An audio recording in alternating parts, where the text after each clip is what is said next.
Welcome everybody, welcome to Rainier Books, to my channel. I haven't posted a video since I think 2 weeks ago, and since I'm traveling today, I thought I could do some of the work on my next video already today.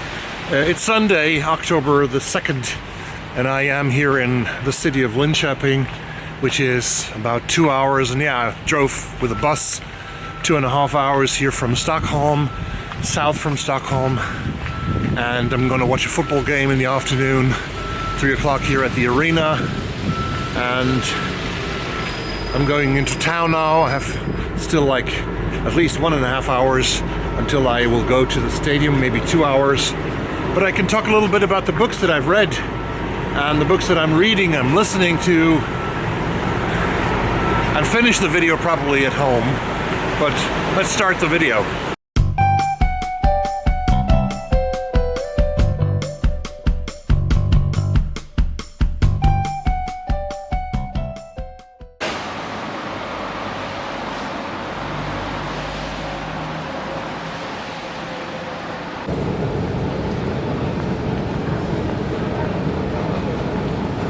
So I finished 2 books last week, and the 2 books I finished were Hell and Gone by Sam Wiebe, and the other one was All This Could Be Different by Sarah Thankam Matthews. And starting with the David Wakeland book, the third one in the series of David Wakeland detective novels playing out in the city of Vancouver, British Columbia in Canada. It was not the best of the 3 in the series that I've read so far, but it's still a very good novel, I think, because it still depicts the city of Vancouver as it is today, with all the gentrification. And one point, Wiebe is also describing Vancouver as a city of colonialization built on the grounds of the Indigenous people of Canada, the First Nation people of Canada, which is actually their ground. The city was constructed and built. And this book plays a lot inside the Asian community, especially here the Chinese community of Vancouver. If you've ever been to Vancouver, it is probably the most Asian city outside of Asia. I've been there 4 years ago for a week, and I was really astonished and amazed by how much Asian influence there is in the city and how much Asian Canadians actually are living there. I counted in the yellow pages on the internet, I counted about 140 Japanese restaurants. I was living in a very Chinese area at the time, legally more or less, which I didn't know. I can tell you that in a later, maybe if I get ever 1,000 subscribers, I will tell that story if you ask the question. So this is a detective story where Dave Wakeland is really in danger, and he is the witness of a mass killing in the city center where 6 or 7 people are killed in the beginning of the novel, and his old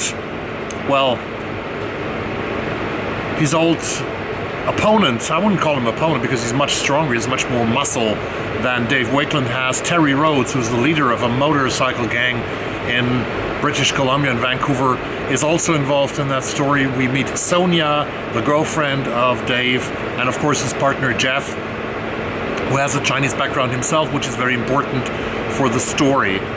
It is divided into 50, 60 chapters, which I didn't like. I talked about that earlier already, because the chapters are so short that sometimes I have the feeling that the ideas that are developed, the plot scenes that are developed in those small chapters that are longer than vignettes but still very small, are too short sometimes, and some of them are maybe not necessary at all.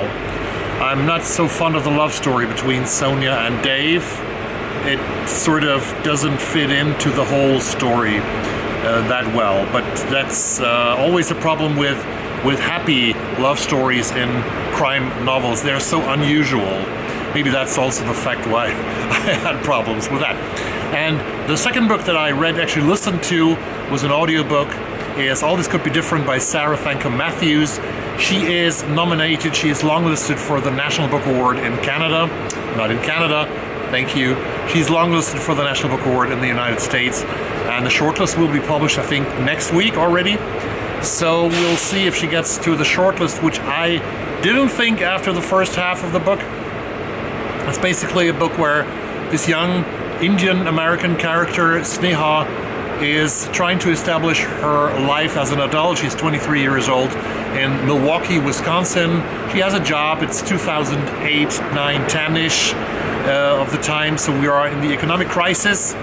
And Sarah Sneha is in the beginning very lucky. She has a job. She has an apartment that her employer pays actually for, so she has health insurance and everything. But things get worse after a couple of years. After 2 or 3 years, it gets really, really bad for her. And she also makes a lot of friends, very diverse friends. She is a lesbian and she has a lot of different love stories. She has a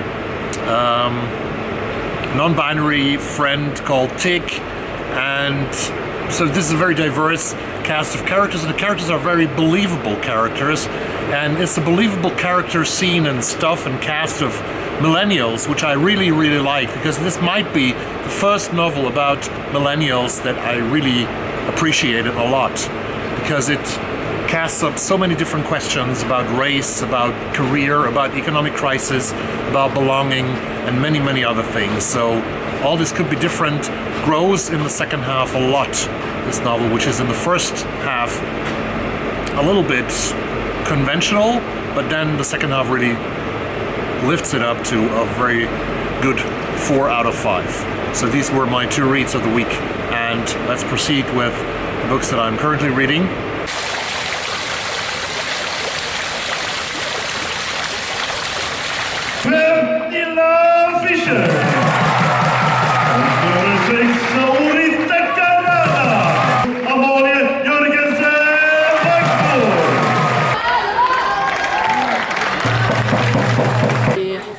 Får några mål emot oss i början av matchen och man ska ju inte prata för mycket om oflyt, men det känns ju som att vi har lite marginalerna mot oss. So after almost 2 hours on the train here from Linköping, I'm back in Stockholm with a lot of people coming on that train from Malmö. It's called the Snälltåget, and it's one of the cheaper kinds of transportation on the railway here. So what am I reading now? That's the question, right? And I can tell you that I'm currently reading, I was reading on the train a couple of chapters in Joe Idy's novel, The Goodbye Coast, which is a Philip Marlowe novel. He takes up that extremely well-known character by Raymond Chandler, Philip Marlowe, from the big novels of the 1940s and 50s, The Big Sleep and The Long Goodbye, and has written a novel called The Goodbye Coast, where he places Philip Marlowe in today's Los Angeles, California. 29 years old guy looking for the disappeared daughter of an actress that doesn't seem to be very nice. Typical Chandler story, but told in the third person, singular, not in the first person as Chandler himself would have written it. The second one I'm listening to right now, I think I bought it yesterday as an audiobook, is a very new novel by British Pakistani author Kamila Shamsie. Her novel is called Best of Friends, and is a story, as far as I understand, of 3 young women growing up in Karachi, Pakistan, and living different lives in the years after 1988. It starts out in 1988, and Kamila Shamsie is one of the greatest writers in Britain right now.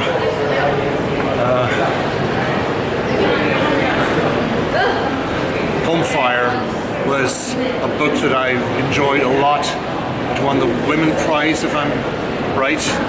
So this is the second one that I'm reading the next week. There are lots of other things are happening, like doing football stuff. I did 2 interviews, longer interviews last week with a player from Denmark, another one from Canada.